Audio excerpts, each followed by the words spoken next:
This is Lacey. She fell in love with Cindy. I just thought she was the cutest thing. Love at first sight. When the couple fell in love, Lacey was living as a man and struggling internally with who she was. I felt like I was in a gorilla suit. It was like wearing a costume.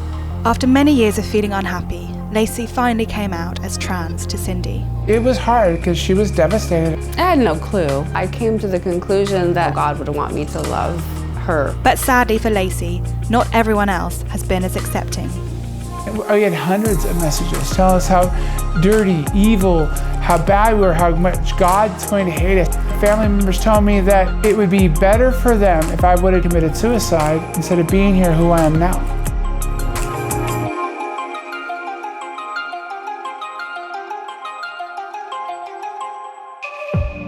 My name is Lacey, and I am 50 years old. I'm Cindy. I'm 55 now. Lacey and Cindy met 28 years ago, when Lacey was living as a man and serving in the military. I just thought she was the cutest thing absolutely in the world and fell in love with her like love at first sight. After a whirlwind romance, the pair got married and settled down to have a family. But unbeknown to Cindy, Lacey was struggling internally with who she was.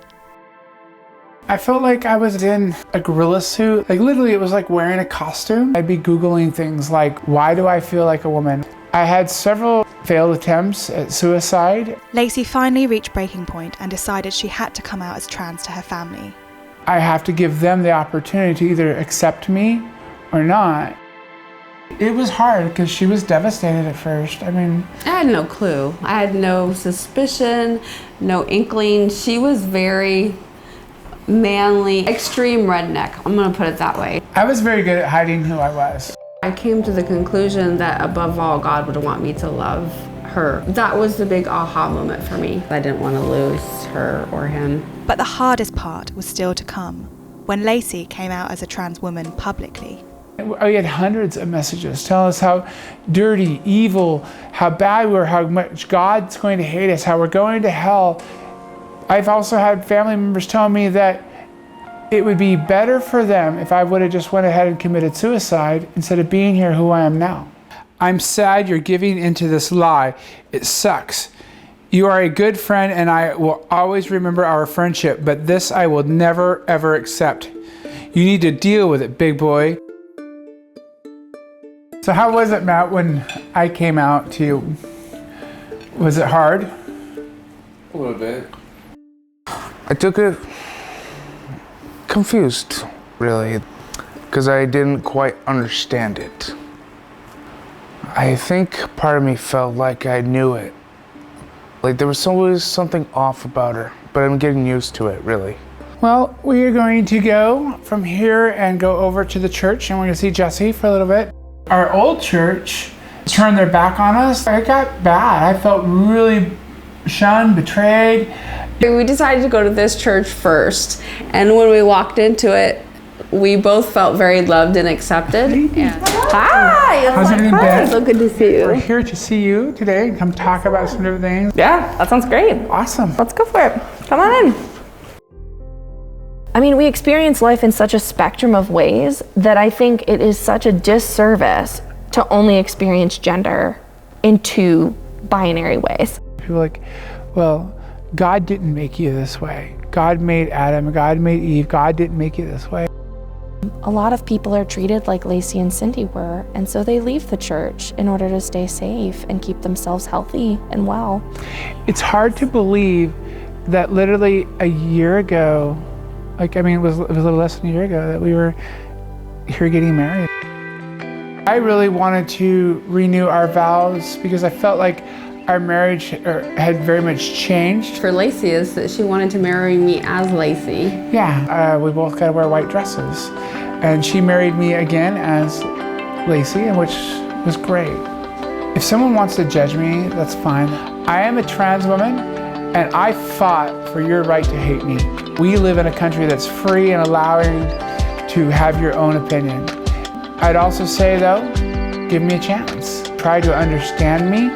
For once in my life, I don't want to die. For once in my life, I want to be here. For once in my life, I'm ready to live my life. I would say I'm most proud of us never giving up. People say, oh, your marriage survived transition. No, what I'm most proud of is my marriage changed for the better. She saw who I truly am and fell in love with who my true authentic self is.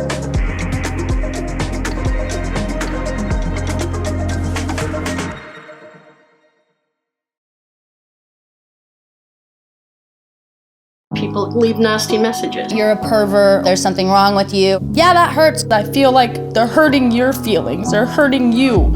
People perceive us as weird as a couple because we don't follow the regular status quo. You know, what the hell is she doing with that little old wrinkly, ugly dude? She must be cheating on him. There's a lot of people that will bash us at any chance that they possibly can. It's so unbelievable that she's together with me that there's no way that she's a real woman. There's no way this could be real, so she must be in danger. You're too short and he's too big. People just don't get it. He's crazy. He lost his mind. What's wrong with him? It never deterred me one bit.